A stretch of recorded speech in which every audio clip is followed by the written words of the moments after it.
And we're back. Welcome to part two of I'm on LinkedIn, now what?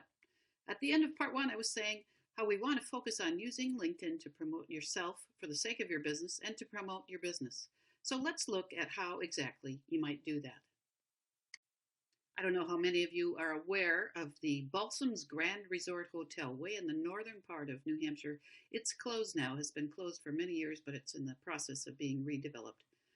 The former manager of that place, a man named Steve Baldwin, used to have this model that became famous. He said he tried to stay in touch with his key clients, the returning visitors to this very expensive hotel. He tried to keep in touch with them 8 times a year. He called these touch points, so he tried to have 8 touch points with each client throughout the year. LinkedIn is a place that makes it easy for you to do a similar type thing with the clients or potential clients you want to stay in touch with. So here's a way LinkedIn makes it easy for you to stay in contact with potential clients. So when I'm visiting my LinkedIn profile, looking at my own profile myself, up at the upper right of the page, I see something that looks like this: X number of ways to keep in touch. And you'll see here, Marianne Moonigan, a contact of mine on LinkedIn, is celebrating a work anniversary. And LinkedIn is making it easy for me to see that that has happened and to make it easy to click through using the like or comment button here to just tell Marianne, thumbs up for having the work anniversary, or commenting to her directly within LinkedIn. It's not going to be an email to her. It just stays within LinkedIn for her to see the next time she visits. So I could use the comment button here to say, woohoo, way to go, Marianne. I can't believe it's been 4 years since you started there.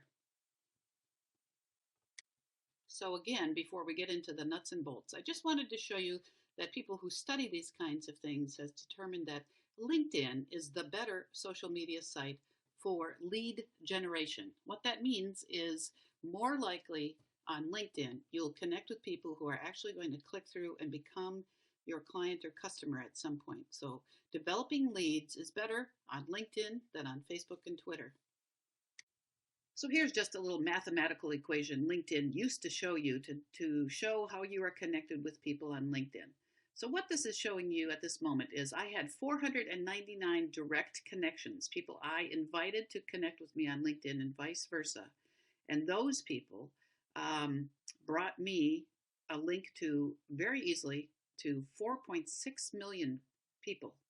In other words, it wouldn't be very hard for me to put it in the most crass terms, use those 499 people to get me to connected to 4.6 million people throughout the country and throughout the world. So as a business owner or a nonprofit organization leader, these are the 2 goals you should have in using LinkedIn. Use it to show people what you know, that you're an expert in your field, for example, or that you're following your industry, and then to constantly build new connections, which may at some point in time be of help to you in your business or project. So here's a snapshot of the LinkedIn profile of Judith Hess, a person I work for. I wanted to point this out to you that LinkedIn has, much like Facebook, a status update box. Here it says, what's on your mind? Right in that box, Judy could write something that she is thinking about related to her industry. She could put a link in there to her Facebook page. She could write a little snippet of a blog post that she has living somewhere else on the internet and provide a link to it, or provide a link to an article she's just read in the New York Times, for example. So I just wanted to put that out there before we get into the nuts and bolts of LinkedIn, to keep in mind that it has a status update feature, and that's what you should use to help build your reputation within the LinkedIn community. So now, building out your personal profile, that's what it's called. That's what your resume type thing on LinkedIn is called. You want to do this even if you're not a job hunter and never intended to be again. So it's pretty easy to open an account on LinkedIn. It's just like anything else where you create an account using your email address, give it a password so that only you can get at it, and then you're ready. And LinkedIn walks you through the steps from there to build out your profile, your resume. It tells you when you've left something out. It prompts you even far down the line, months from now, that perhaps you've forgotten to do something or want to make an update. Then after you've done that, your job is to find people that use LinkedIn, announce to them that you're here, and invite them to connect with you.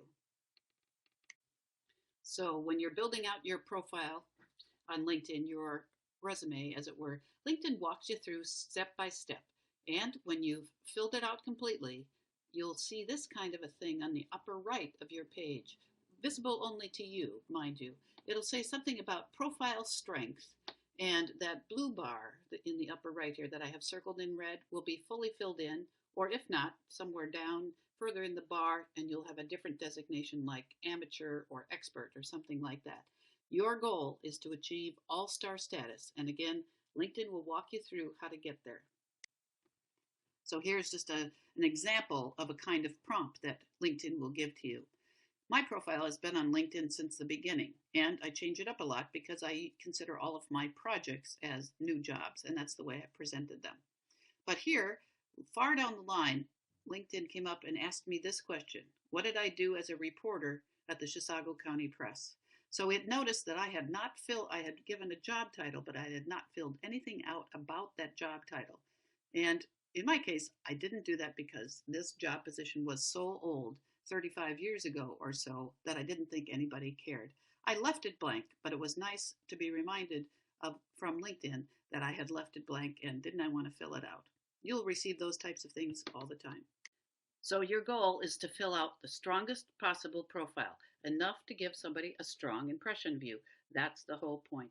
This is your place to showcase what you know, how you know it, where you've been, how you got there, and most importantly, why they should do business with you.